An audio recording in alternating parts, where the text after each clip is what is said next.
Hi guys, this is Ira. I wanted to do a series of very quick videos to really explain you a little bit more about the virus that we're currently experiencing, because a lot of people are very worried about that, and rightly so. But I don't know if there is enough information about what we can do to make ourselves a little bit stronger, more resilient, and what to do in those situations. If we do get a virus, what exactly we should be doing besides self-isolation, really. There isn't enough information on that, I think. So I decided to do a series of five very quick videos. First of all, covering what you can do in terms of your lifestyle now, today, what you can do in terms of your diet, because diet is very, very important. Uh, the third video will be on supplements, and there are some supplements out there that can be very, very helpful. And the fourth video will be how to look after our children, because I think a lot of people are worried now that the children are indoors most of the time, and they're not maybe running around as much as they should be. So what to do with our children, really. And the fifth video will be about what to do if you get the virus. So, what do we need to do besides the self-isolation, besides locking yourself into a room, staying away from the family? But is there anything that you can actually do to make everything sort of like, feel a little bit better? Okay, so let's start today with lifestyle. And before going to lifestyle, I just wanted to make a very important point. First of all, uh, a lot of people still think that they can get virus just by breathing. Now, this is not the way the virus spreads. You can't get the virus just from breathing in the same air as another person. Okay, the way the virus spreads is when the person who is infected with a virus, they cough or sneeze, and you get these droplets that are coming out from the mouth. Someone could be even talking quite sort of like loud when they spit all over.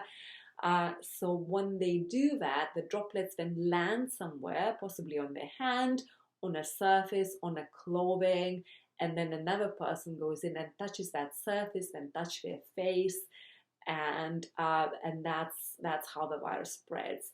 It really is not possible to get the virus just from breathing the same air as another person. I do see that when I go to a forest, people like really keeping a distance quite far away from each other. But you're not gonna get the virus just from breathing the same forest air as another person. So that's one important point to make here. Now, what you can do in terms of your lifestyle to make your immune system just a little bit more robust. So really, my first step would be, and Boris Johnson has acknowledged that it is important for us to go outside. So my first step is go outside. We have really, really amazing weather at the moment. It's such a shame we can't really spend, more time outdoors. But if you live in a location where you have access to a forest, uh, where you can go and spend some time, it is a really, really good thing to do. So I live in a very small village, which I can walk, and I have a forest about 5 minutes walk away from my home. So I can go, and I do go with my daughter. We have a route that we follow, and we spend about an hour and 15 every single morning, getting the sunshine. But not only sunshine, um, the forest and the trees, they actually produce these immune compounds that when we breathe in, our immune system is able to react and is able to sort of like our microbiome, which we have on our skin, in our gut, can interact with the microbiome of the nature of the forest in particular. So if you have access to a forest, if you have access to the park, uh, still following the guidelines, you should really go and spend some time outdoors. That is very, very important for the immune system. Okay. Uh, Now, second best, if you can't get out, if you have no opportunity to go out, if you're self-isolating probably, possibly, then what you can do, you should, and what you should do, you should air your house. So every day you should be opening the windows of all of your house or the flat or the place that you live in to really get the fresh air in, because stale air in our homes is actually quite polluted. We really need to air our homes every single day, not only in summer but in winter also. And you have to do that. You have to get into habit of doing that every single day. And today this is much more important than it was earlier, even before.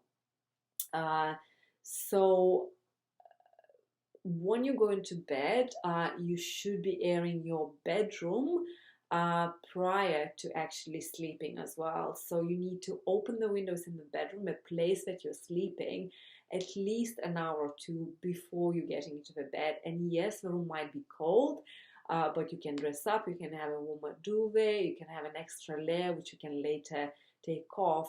But your bedroom should never be warm anyway. It should be actually quite a cool temperature. That's how immune system actually functions best. So always air your house and always air your bedroom in particular. Okay. Movement. So movement is very, very important, and I know at the moment it is more difficult to move because most people work from home. They no longer commute. They no longer need to walk to work. And it's very easy to just spend the whole day at home, working from our computer, working on a telephone, without actually moving. So you really need to make a conscious effort to move, because what movement does, it allows our lymphatic system to circulate, and lymphatic system is really responsible for our immune system function as well. So any movement is good movement, but the movement that is best for your lymphatic system is some kind of jumping action. So something like a trampoline or rebounder is actually really, really good.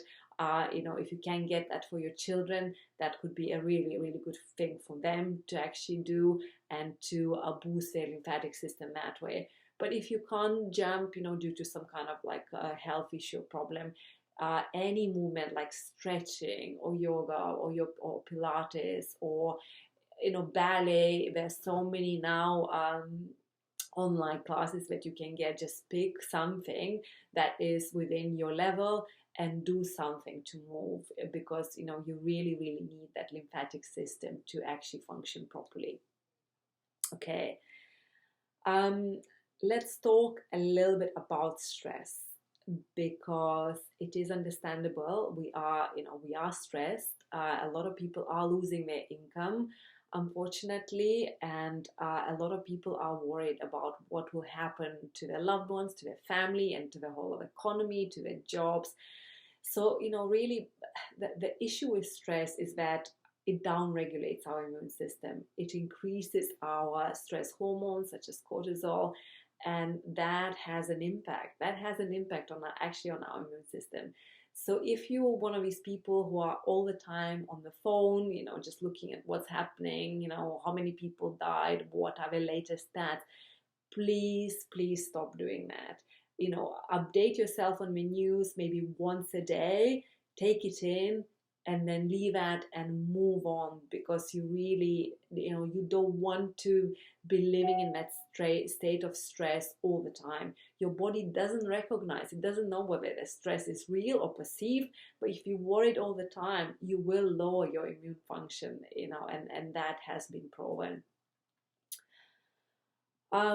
I wanted also to make a point about using alcohol gel. Now, alcohol gel obviously, is one of those things that can kill virus. So, that's why we have a shortage, not only countrywide, but worldwide now.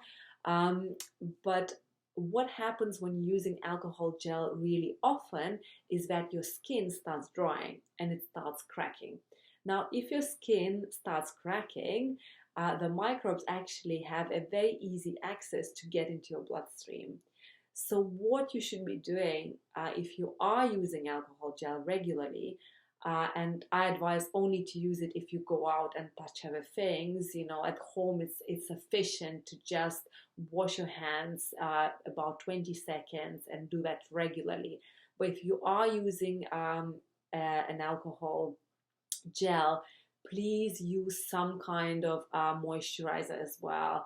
So a really good moisturizer to use would be just a simple coconut oil that you can rub, into your hands, because as well, we know as well that the coconut oil is antiviral and antibacterial as well.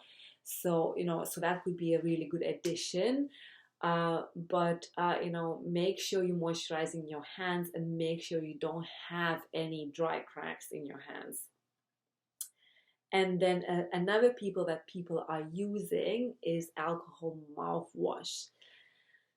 So your mouth and your saliva is another important factor when it comes to your immune system, because in your mouth you are producing certain immune globulins that actually help to protect you from any sort of like outside invaders, including viruses.